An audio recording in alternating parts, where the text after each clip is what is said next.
What's up everyone, back for another beer review, and today I'll be reviewing yet another beer from Lawson's Finest Liquids, and they're out of Waitsfield, Vermont, and this is their Fest Bier, the 2025 release. So this is a Festbier-style Oktoberfest that comes in at 5.3% alcohol by volume, 20 IBUs at the time of review. This can is just under 2 months old.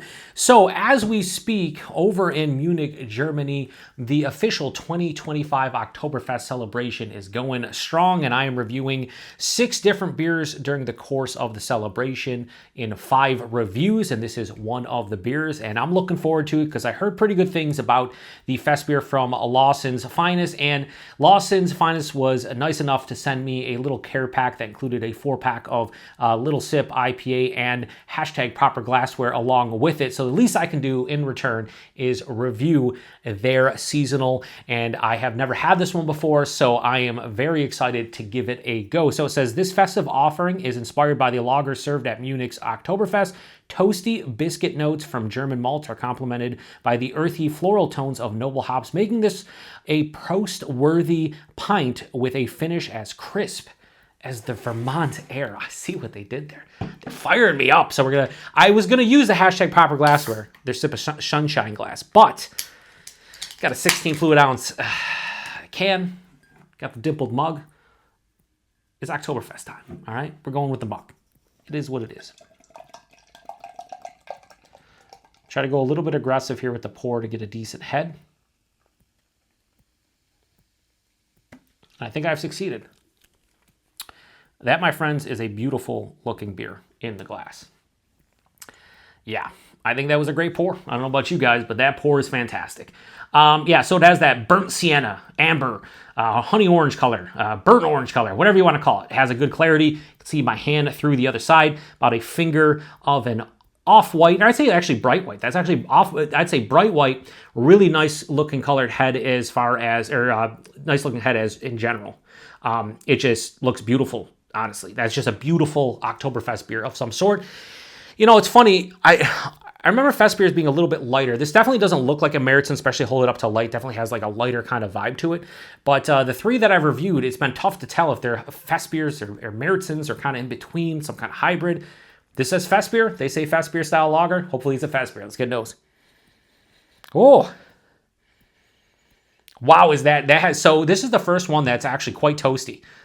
They mentioned it in the first sentence on their paragraph there on the can. Excuse me, this has a toasted like bread quality to it. Like a toasted brown bread.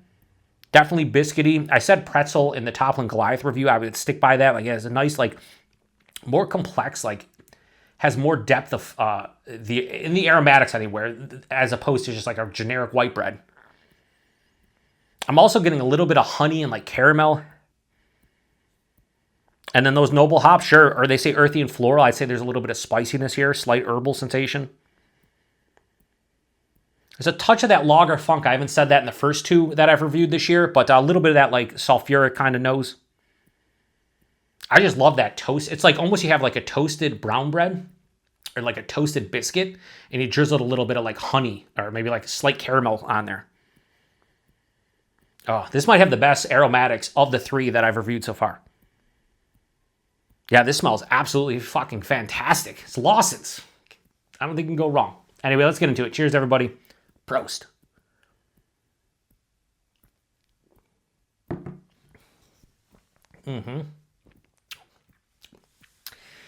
This is very toasty.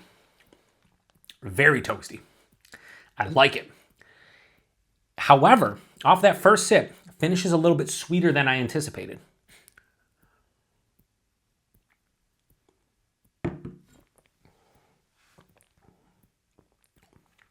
I like that toasted malt quality. Like, I really didn't get big toasty vibes on the first 2.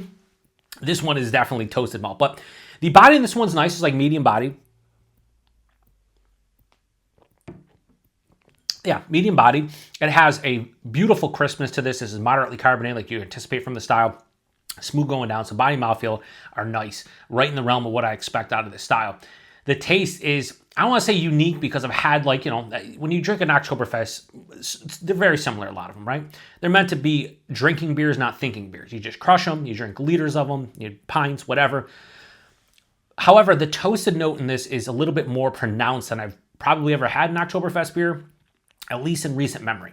So forefront, toasted biscuit, toasted bread, toasted pretzel. Has that kind of toasty malt character to it. There's a little bit of that honey I was talking about in the nose, touch of caramel, but it's more focused on the bread quality of the malts. It's an omnipresent thing too, front to back, doesn't dive underneath the palate, kind of with me along for the ride the entire way. After that, though, I get a little bit of like an orchard fruit. I'm getting more of like a white pear skin on this one than anything. There might be a little bit of citrus if I'm looking for it. There's a touch of a floral aspect, like a honeysuckle, something in that realm as well. I'll say generic graininess. On the finish, though, it does have an earthy, floral, and slightly spicy kind of hop character. The one thing stopping me personally from like absolutely going ape shit over this one is the fact that it's a little bit sweeter than anticipated. It has a nice, firmly dry finish, but this is like mildly bitter. It almost has more of a balance akin to a Märzen as opposed to a Fest Bier.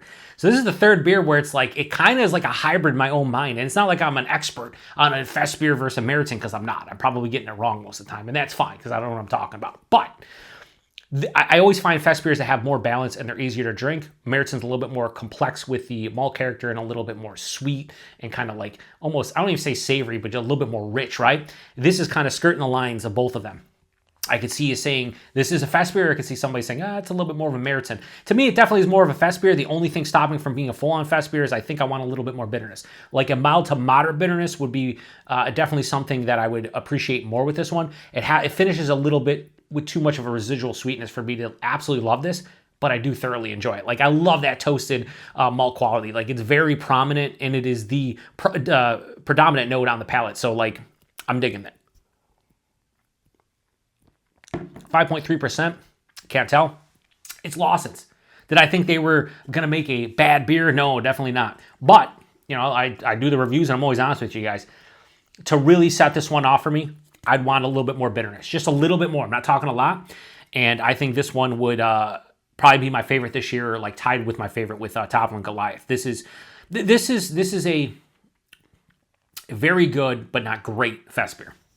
Is that fair to say? I think that's fair to say. So, you know, it's Lawson's finest. They do good stuff. 5.3%. You really can't tell, and you shouldn't with these. This is just a damn good Fest Bier. Nothing more, nothing less. Anyway, Fest Bier, the 2025 release from Lawson's. I am going to give this a high 4 out of 5. I'll go 4.1 out of 5. I think that's kind of where I would put it. Damn tasty beer. Just a little bit more bitterness, and this is probably a 4.2, 4.25, somewhere in that realm. But as is, it's Lawson's. They don't miss. I don't know if I've ever had like an actual bad beer from them. I've had some that I don't maybe like as much as the rest of their lineup, but like a bad beer, I don't think I've had one. So, price point availability. Here's where it goes a little bit sideways. Shout out to a viewer of the channel, Chaz. This locally was $15.99 a 4-pack. On their website, it's $15 a 4-pack. Little bit pricey for a Fest Bier. Just calling a spade. Lawson's, if you see this review, listen, I'm not calling you out because of any other reason than I think it's a little bit pricey for the style. Because I can get a lot of Oktoberfest beers, whether it's a Märzen or a Fest Bier, for around $11, $12 a 6-pack. And I know these are 16 fluid ounce cans, so you get 8 ounces more if you compare it to a 6-pack. But to be $16 where I am, where I can get them for $11, $12, is a bit pricey. And that's what Chaz mentioned. He's like, is it really worth the extra money? It's on the eye of the beholder. If you think this is a top tier, amazing, world-class Fest Bier, then you're not blinking, you're not even thinking twice, you're not blinking your eyes at $15, $16 a 4-pack. However, myself, I reviewed that Toppling Goliath and also the Firestone Walker. Toppling Goliath was $13 a 6-pack. Firestone Walker was $12 a 6-pack. And I think I'd rather have both of those beers over this just from a price point standpoint. I would prefer this beer over the Firestone Walker, but I still like the Toppling Goliath more. At the end of the day, it's Lawson's, and they make good beer. And you know, if you want their beer, you're going to pay an extra $1 or $2, and you're probably not going to care. But you know, I do the reviews. I'm thorough. I talk about the price point availability. Just calling it out. If this was $13 a 4-pack, or even $14, I'd be all right with it. But it's $1 or $2 more expensive than what I personally enjoy. All right, just calling a spade, as I say nowadays. And availability is Lawson's finest. I think they get distro in 9 different states. Check their website. I think they have a beer finder. You can, see if they distro to your state. They're pretty much in the New England, Mid-Atlantic, kind of maybe down the East Coast a little bit, maybe a little bit in the Midwest. But they do have the 9 specific states that they send certain beers to, but they might be in more than 9 states, but I'm pretty sure it's 9 states. But anyway, that was Lawson's Finest Fest Bier, the 2025 release.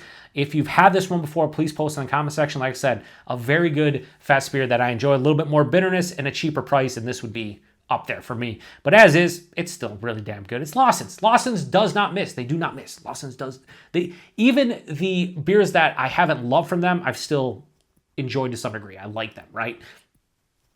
Just what it is. I don't know what else to tell you. Anyway, I'm going to shut this one down. Be on the lookout for a couple more reviews before the Oktoberfest celebration in Munich, Germany is over. Can't wait to get into them. The next one you should see is going to be a side-by-side Western New York Wednesday, a Fest Bier versus a Meriton from a local brewery here in Rochester, New York. Western New York brewery, that is, that makes some fantastic top-tier beer. So can't wait for that one. Till the next one. Cheers. Prost.